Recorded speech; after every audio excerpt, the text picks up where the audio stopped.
Assalamualaikum dan salam sejahtera. Anda bersama saya Syafiqah Iwani binti Saharimi dan sahabat saya Muhammad Amir Muhammad bin Cik Ramli ingin membentangkan projek pembangunan infrastruktur flyover di Tanah Merah, Kelantan. Ekoran dunia telah melanda wabak COVID-19. Kami menggunakan inisiatif lain untuk memperoleh maklumat yang diperlukan. Yang pertama, kami menggunakan kaedah pengedaran borang soal selidik secara talian dan diagihkan kepada penduduk di kawasan itu bagi memudahkan kerja semua pihak. Hanya 30 orang responden sahaja dipilih secara rawak bagi menjawab borang soal selidik ini. Inisiatif kedua pula adalah melayari laman sesawan untuk mendapatkan maklumat yang lebih tepat dan kebarangkaliannya tidak diketahui oleh penduduk tersebut.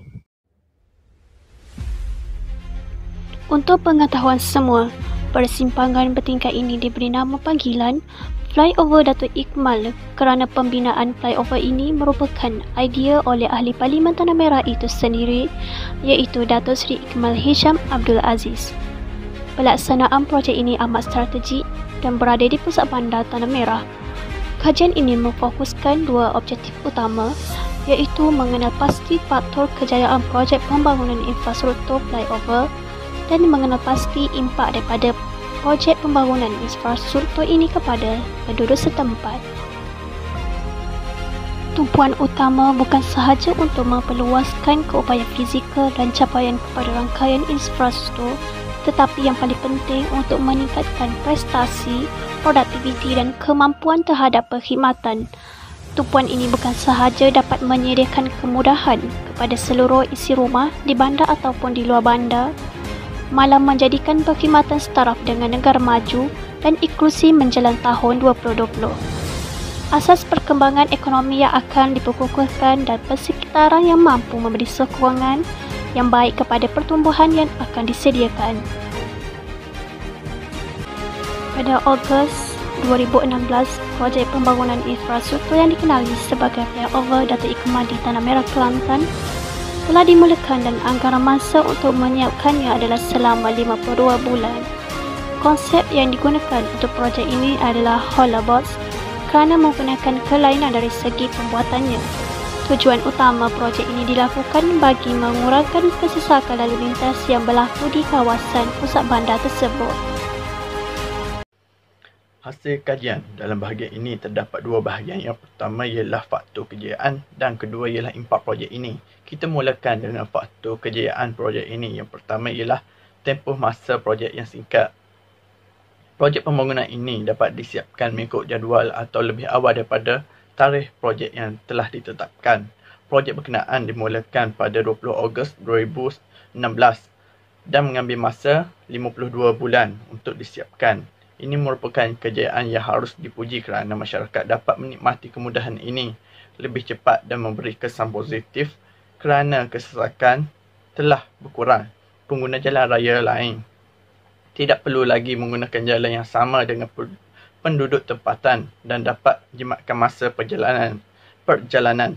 Hasil dapatan kajian menunjukkan seramai 24 responden menyatakan setuju bahawa faktor tempoh masa projek yang singkat adalah faktor kejayaan projek ini. Namun terdapat 2 responden menyatakan tidak setuju, manakala 4 responden lagi tidak pasti. Kita teruskan dengan faktor kejayaan projek ini. Yang kedua ialah mencapai objektif projek dalam tempoh pembinaannya. Pengguna jalan raya lain tidak lagi menggunakan jalan yang sama dengan penduduk tempatan. Contohnya sebelum ini, penduduk daripada Jeli dan juga Pasir Mas, mereka mahu pergi ke Macan terpaksa memasuki jalan pasar yang keadaannya agak sesak. Apabila adanya flyover ini, mereka tidak perlu lagi melalui jalan pasar, malah mereka boleh pergi terus ke Macan. Selain itu, pengguna tidak perlu lagi menunggu setiap kali kereta api melepasi laluannya kerana kalau sebelum ini pengguna tempatan perlu melalui jalan itu kerana tidak ada jalan lain lagi, mereka perlu menunggu selama 20 minit. Hasil kajian mendapati seramai 28 responden yang setuju, namun begitu terdapat 1 responden tidak setuju, manakala 1 responden lagi tidak pasti. Faktor kejayaan yang ketiga ialah projek ini memberi landscape pembangunan yang moden. Hal ini dikatakan demikian kerana pembangunan flyover ini telah menggunakan inovasi hollow box seperti mana flyover yang berada di Putrajaya. Antara inovasi hollow box yang satu kaedah cepat dan tidak mengganggu kelancaran lalu lintas semasa pembinaannya. Flyover itu adalah yang pertama di Kelantan. Terdapat desain-desain cantik yang menampakkan kawasan ini lebih kreatif dan futuristik. Selain itu, keunikan flyover ini juga tidak memerlukan serucuk dan tidak menggunakan pasir atau tanah, malah menggunakan sistem aras rakit dan kaedah pembinaan yang lebih sistematik.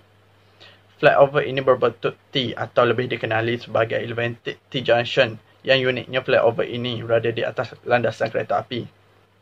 Hasil dapatan mendapati terdapat 27 responden yang setuju, manakala satu responden tidak setuju. Seterusnya 2 orang lagi responden tidak pasti.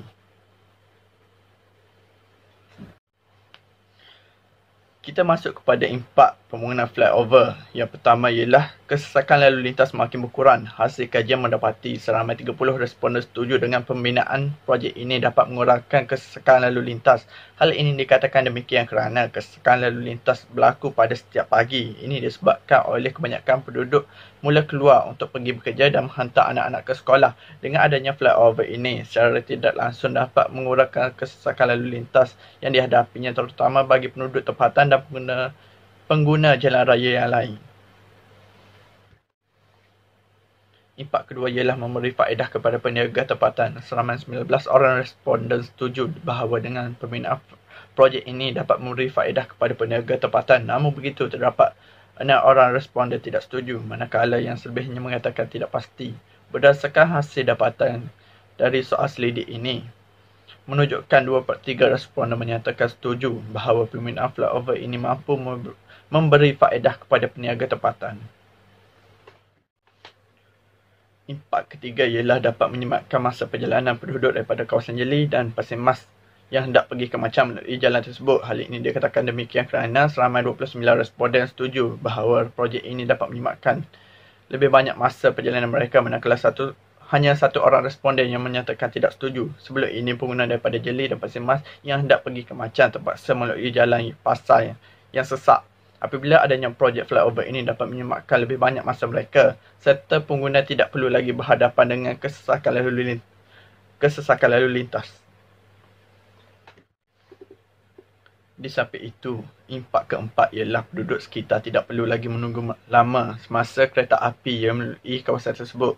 Setiap hari, penduduk terpaksa menempuh perjalanan mengambil masa yang lama untuk pergi ke tempat kerja dan memulakan perniagaan kerana terpaksa menunggu kereta api melalui kawasan tersebut dan memakan masa yang lebih kurang 20 minit.